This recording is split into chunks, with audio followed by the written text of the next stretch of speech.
ସେ ସ୍ତ୍ରୀ ତା ସ୍ୱାମୀର ବେକକୁ ସେହି ଖଣ୍ଡାରେ କାଟିଦେଲା। ତାପରେ ସଦନ ପାଖକୁ ଆସିଲା ଓ କହିଲା, ହେ ପ୍ରିୟ, ଡରନି, ମୁଁ ମୋ ସ୍ୱାମୀର ବେକକୁ କାଟି ଦେଇଛି, ଏବେ ତମେ ମୋତେ ସ୍ୱୀକାର କର।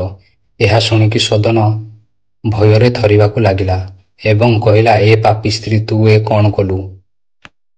ସ୍ତ୍ରୀ ଯେତେବେଳେ ସବୁ ପ୍ରକାର ଚେଷ୍ଟା ପରେ ବି ତା ମୁହଁରୁ ଏକଥା ଶୁଣିଲା, ସେ ଜାଣିପାରିଲା କି ଇଏ ତ ମାନିବ ନାହିଁ।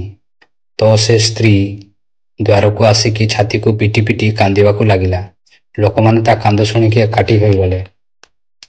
ସେ ଦୁଷ୍ଟ ସ୍ତ୍ରୀ କାନ୍ଦି କାନ୍ଦି କହିଲା, ଏହି ଯାତ୍ରୀ ଜଣକ ମୋ ସ୍ୱାମୀର ବେକକୁ କାଟି ଦେଇଛି ଆଉ ମୋ ସହିତ ବଳାତ୍କାର କରିବାକୁ ଚେଷ୍ଟା କରୁଥିଲା। ଲୋକମାନେ ସଦନକୁ ବହୁତ ଭଲ ମନ୍ଦ କହିଲେ ଆଉ ତାକୁ ରାଜାର ଦରବାରରେ ନେଇକି ଛିଡ଼ା କରିଦେଲେ। ସଦନ କିଛି ନ କହିକି ଚୁପଚାପ ନିଜ ପ୍ରଭୁଙ୍କ ଲୀଳାକୁ ଦେଖୁଥିଲା ତଥା ଅପରାଧ ନ କରିକି ବି ଅପରାଧ ସ୍ୱୀକାର କରିନେଲା। ରାଜାଙ୍କ ଆଦେଶରେ ସଦନର 2 ହାତକୁ କାଟି ଦିଆଗଲା। ତାପରେ ବି ସଦନର ମନରେ ଭଗବାନଙ୍କ ପ୍ରତି ଟିକେ ହେଲେ ବି ଅଭିଯୋଗ ନଥିଲା ଆଉ ତାକୁ ବି ଭଗବାନଙ୍କ ଇଚ୍ଛା ମାନିକି ପୁଣି ଥରେ ଧର୍ମନଗର ଜଗନ୍ନାଥ ପୁରୀ ଧାମ ଆଡ଼କୁ ଚାଲିଲା। ସଦନର କିଛି ଦୂର ଚାଲିଥିଲା କି ନାହିଁ, ସେହି ପରମାତ୍ମା ରୂପୀ ସାଧୁ ଜଣକ ପ୍ରକଟ ହୋଇଗଲେ। ସଦନଙ୍କୁ ଦେଖିଲେ। ସଦନ ତାଙ୍କୁ ଦେଖିଲା ଆଉ ପ୍ରଣାମ କରିବା ପାଇଁ ଯେମିତି ହିଁ ସେ ତା ହାତ ଉଠେଇଲା, ପୂର୍ବ ଭଳି ସେ ତା ହାତକୁ ଫେରି ପାଇଗଲା। ସଦନ ତାଙ୍କ ଚରଣରେ ପଡ଼ିଗଲା ଆଉ ପରମାତ୍ମା ତାକୁ ଉଠେଇକି କହିଲେ ଯେ ପୂର୍ବ ଜନ୍ମରେ ତୁମେ କାଶୀରେ ଗୋଟିଏ ସଦାଚାରୀ ବିଦ୍ୱାନ ବ୍ରାହ୍ମଣ ଥିଲ।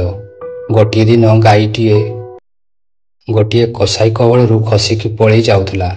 ଏହା ଜାଣିକି ବି ଯେ ସେହି କସାଇ ତା ସହିତ କ'ଣ କରିବ, ତାପରେ ବି ତୁମେ ସେହି ଗାଈକୁ 2 ହାତ ପକେଇକି ପଳେଇବାରୁ ଅଟକେଇ ଦେଲ। ଆଉ କର୍ମଫଳ ସ୍ୱରୂପ ସେହି ଗାଈଟି ହେଉଛି ସେହି ସ୍ତ୍ରୀ ଲୋକ ଆଉ ତା ସ୍ୱାମୀ ହେଉଛି ସେହି କସାଇ। ପୂର୍ବ ଜନ୍ମର ପ୍ରତିଶୋଧ ନେବା ପାଇଁ ସେହି ସ୍ତ୍ରୀ ତା ବେକକୁ କାଟିଲା ଏବଂ ଗାଈକୁ ଧରିଥିବାରୁ ରାଜାଙ୍କ ଦ୍ୱାରା ତମର 2 ହାତକୁ କଟାଗଲା। ରାଜାଙ୍କ ଦଣ୍ଡରେ ତମର ସବୁ ପାପ ଧୋଇ ହୋଇଗଲା। ତ ସାଙ୍ଗମାନେ, ଯଦି କାହାଣୀଟି ଭଲ ଲାଗିଥାଏ ତାହେଲେ ଚ୍ୟାନେଲକୁ ସବସ୍କ୍ରାଇବ କରିନିଅନ୍ତୁ ଆଉ ଭିଡ଼ିଓକୁ ବହୁତ ମାତ୍ରାରେ ସେୟାର କରନ୍ତୁ। ଭଲ କର୍ମ ସବୁବେଳେ ଭଲ ହିଁ ହୋଇଥାଏ। ଆପଣମାନେ ଭଲ କର୍ମ କରନ୍ତୁ ଏବଂ ନିଜ ଆଖପାଖ ଲୋକଙ୍କୁ ବି ଭଲ କର୍ମ କରିବା ପାଇଁ ପ୍ରେରିତ କରନ୍ତୁ। ଜୟ ଜଗନ୍ନାଥ।